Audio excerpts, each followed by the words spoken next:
एक गांव में एक सुस्त और काम चोर आदमी रहता था। काम धाम तो वो कोई नहीं करता था, हाँ, पर बातें बनाने में बड़ा माहिर था। इसलिए लोग उसे शेख चिल्ली कहकर पुकारते थे। शेख चिल्ली के घर की हालत इतनी खराब थी कि महीने में 20 दिन चूल्हा नहीं जल पाता था। शेख चिल्ली की बेवकूफी और सुस्ती की सजा उसकी बीवी को भी भुगतनी पड़ती थी और भूखे रहना पड़ता था। एक दिन शेख चिल्ली की बीवी को बड़ा गुस्सा आया। वो बहुत बिगड़ी और कहा, अब मैं तुम्हारी कोई बात नहीं सुनना चाहती हूँ। चाहे कुछ कर लो, लेकिन मुझे तो पैसा चाहिए। जब तक तुम कोई कमाई नहीं करके लाओगे, मैं घर में नहीं घुसने दूंगी। यह कहकर बीवी ने शेख चिल्ली को नौकरी की खोज में जाने को मजबूर कर दिया। साथ में रास्ते के लिए 4 सूखी रोटियां भी बांध दी। साग सालन कोई था ही नहीं, देती कहां से। इस प्रकार शेख चिल्ली को ना चाहते हुए भी नौकरी की खोज में निकलना पड़ा। शेख चिल्ली सबसे पहले अपने गांव के साहूकार के यहाँ गया। सोचा कि शायद साहूकार कोई छोटी मोटी नौकरी दे दे, लेकिन निराश होना पड़ा। साहूकार के कारिंदों ने ड्यूटी पर से ही डांट डपट कर भगा दिया। अब शेख चिल्ली के सामने कोई रास्ता नहीं था। फिर भी एक गांव से दूसरे गांव तक दिन भर भटकते रहे। घर लौट नहीं सकते थे, क्योंकि बीवी ने सख्त हिदायत दी थी कि जब तक नौकरी ना मिले घर में पैर ना रखना। दिन भर चलते चलते चलते जब शेख चिल्ली थक कर चूर हो गए, तो सोचा कि कुछ देर सुस्ता लिया जाए। भूख भी जोरों की लगी थी, इसलिए खाना खाने के बाद भी उनके मन में थी। तभी कुछ दूर पर एक कुआं दिखाई दिया। शेख चिल्ली को हिम्मत बांधी और उसी की ओर बढ़ चले। कुएं के चबूतरे पर बैठकर शेख चिल्ली ने बीवी की दी हुई रोटियों की पोटली खोली। उसमें से 4 रूखी रोटियां निकली। भूख तो इतनी जोर की लगी थी कि उन चारों से भी पूरी तरह बुझ नहीं पाती। लेकिन समस्या ये थी कि अगर चारों रोटियां आज ही खा डाली तो कल परसों या शायद उसके अगले दिन क्या करूंगा, क्योंकि नौकरी खोजे बिना घर में घुसना नामुमकिन था। इसी सोच विचार में शेख चिल्ली बार बार रोटियां गिनते और बार बार रख देते। समझ में नहीं आता कि क्या किया जाए। जब शेख चिल्ली ने अपने आप कोई फैसला ना ले पाए, तो कुएं के देव की मदद लेनी चाहिए। वह हाथ जोड़कर खड़े हो गए और बोले, हे बाबा, अब तुम ही आगे का रास्ता दिखाओ। दिन भर कुछ भी नहीं खाया है। भूख तो इतनी लगी है कि चारों को खाने जाने के बाद भी शायद भूख ना मिट पाए। लेकिन अगर चारों को खा लेता हूं तो आगे क्या करूंगा। मुझे अभी कई दिनों यहीं आसपास भटकना है। इसलिए हे कुएं बाबा, अब तुम ही बताओ मैं क्या करूं। 1 खाऊं, 2 खाऊं, 3 खाऊं कि चारों खा जाऊं। लेकिन कुएं की ओर से कोई आवाज या कोई जवाब नहीं आया। वह बोल तो सकता नहीं था, इसलिए कैसे जवाब देता। उस कुएं के अंदर 4 परियां रहती थी। उन्होंने जब शेख चिल्ली की बातें सुनी तो सोचा कि कोई दानव आया है, तो उन्हीं चारों को खाने की बात सोच रहा है। इसलिए तय किया कि चारों को कुएं से बाहर निकालकर उस दानव की विनती करनी चाहिए ताकि वह उन्हें ना खाए। यह सोचकर चारों परियां कुएं से बाहर निकल आई। हाथ जोड़कर वे शेख चिल्ली से बोली, हे दानवराज, आप तो बड़े बलशाली हैं। आप व्यर्थ में हम चारों को खाने की बात सोच रहे हैं। अगर आप हमें छोड़ दें तो हम कुछ ऐसी चीजें आपको दे सकते हैं जो आपके बड़े काम आएंगी। परियों को देखकर व उनकी बातें सुनकर शेख चिल्ली हक्के बक्के रह गए। समझ में नहीं आया कि क्या जवाब दूं। लेकिन परियों ने इस चुप्पी का मतलब निकाला कि उन्होंने उनकी बात मान ली है।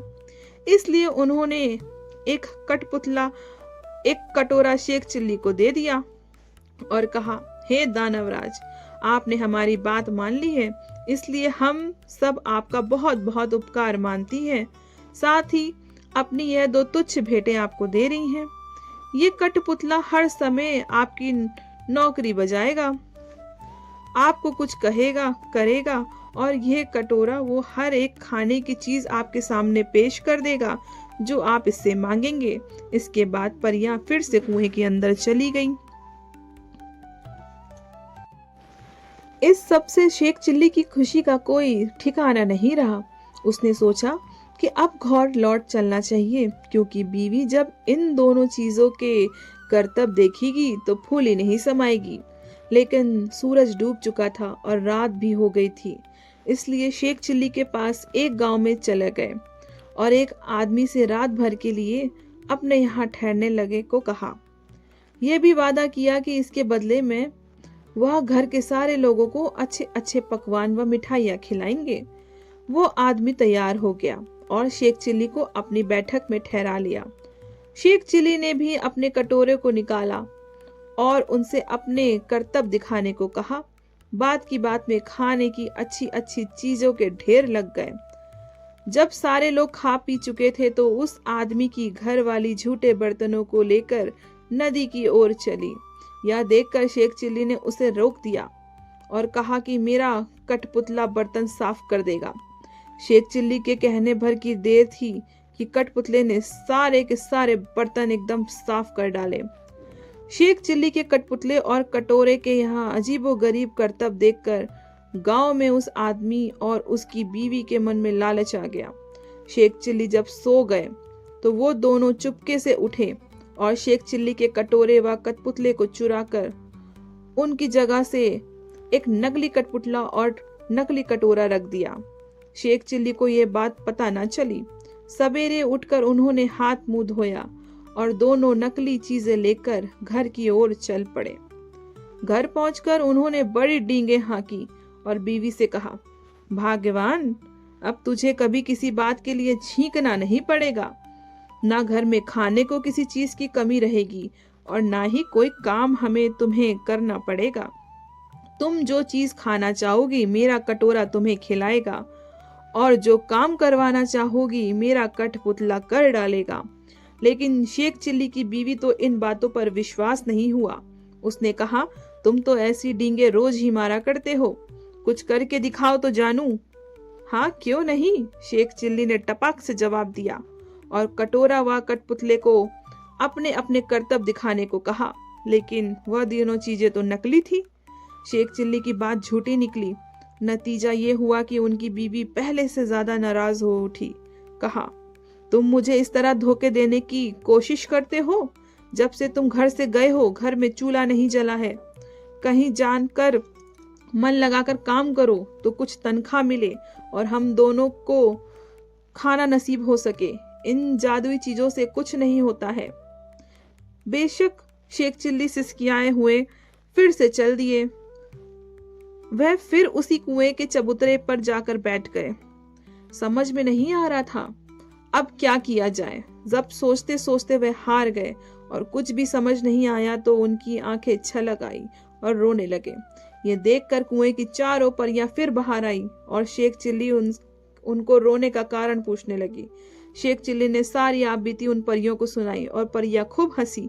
वे बोली, हमने तो तुमको कोई भयानक दानव समझा था और इसलिए खुश करने के लिए वे चीजें दी थी, लेकिन तुम तो बड़े ही भोले भाले और सीधे साधे आदमी हो। खैर, घबराने की जरूरत नहीं है, हम तुम्हारी मदद करेंगे। तुम्हारा कठपुतला और कटोरा उन्हीं लोगों ने चुराया है जिनके यहाँ तुम रात में रुके थे। इस बार तुम्हें एक रस्सी व दंड दे रही हूँ। इसकी मदद से तुम उन दोनों को बांधकर मारकर अपनी चीजें वापस पा सकते हो। इसके बाद परियां फिर से कुएं में चली गई।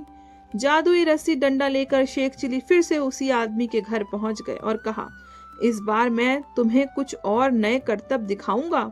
वो आदमी फिर से लालच में आ गया। उसने समझा कि इस बार कुछ और जादुई चीजें हाथ लगेंगी, इसलिए उसने खुशी खुशी शेख चिल्ली को अपने यहाँ रुकने दिया। लेकिन इस बार तो उल्टा ही हुआ। शेख चिल्ली ने जैसे ही हुक्म दिया वैसे ही उस घर वाले और उसकी बीवी को जादुई रस्सी ने कसकर बांध लिया और जादुई डंडा दनादन पिटाई करने लगा। अब तो वे दोनों चीखते चिल्लाने और माफी मांगने लगे। शेख चिल्ली ने कहा, तुम दोनों ने मुझे धोखा दिया है। मैंने तो ये सोचा था कि तुमने मुझे रहने की जगह दी है, इसलिए मैं भी तुम्हारे साथ कोई भलाई कर दूं, लेकिन तुमने मेरे साथ उल्टा बर्ताव किया, मेरे कठपुतली और कटोरे को ही चुरा लिया। अब जब वे दोनों चीजें तुम मुझे वापस दोगे, तभी मैं अपनी रस्सी व डंडे को रुकने का हुक्म दूंगा। उन दोनों ने झटपट दोनों चुराई हुई चीजें शेख चिल्ली को वापस कर दी। यह देखकर शेख चिल्ली ने भी अपनी रस्सी व डंडे को रुक जाने का हुक्म दिया। अब अपनी चारों जादुई चीजें लेकर शेख चिल्ली बहुत ही खुश होकर घर वापस लौट पड़े। जब बीबी ने देखा कि शेख चिल्ली वापस आ गए हैं, तो वो बहुत गुस्सा हुई। उसे तो कई दिनों से खाने को नहीं मिला था, इसलिए वह भी झुलझुलाई हुई थी। दूर से ही देखकर वह चीखी, कामचोर, तुम फिर लौट आए। खबरदार, घर के अंदर पैर न रखना, वरना तुम्हारे लिए बेलन रखा है। ये सुनकर शेख चिल्ली दरवाजे पर ही रुक गए। मन ही मन उन्होंने रस्सी व डंडे को हुक्म दिया वह उसे काबू में करे। रस्सी और डंडे ने अपना काम शुरू कर दिया। रस्सी ने कस कर बांध दिया और डंडे ने पिटाई शुरू कर दी।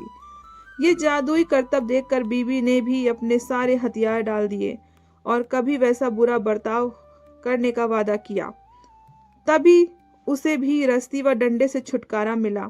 अब शेख चिल्ली ने अपना कठपुतले व कटोरे को हुक्म देना शुरू किया। बस फिर क्या था, कठपुतला, बर्तन, भाड़े व जिन जिन चीजों को कभी भी झटपट ले आए और कटोरे ने बात की बात में नाना प्रकार के व्यंजन तैयार कर दिए और शेख चिल्ली और उसकी बीवी अच्छे अच्छे व्यंजनों का लुत्फ लेने लगी और बहुत प्यार से साथ में रहने लगी। हमारी कहानी आपको कैसी लगी? अच्छी लगी तो स्टोरी को लाइक करो और चैनल को सब्सक्राइब करो।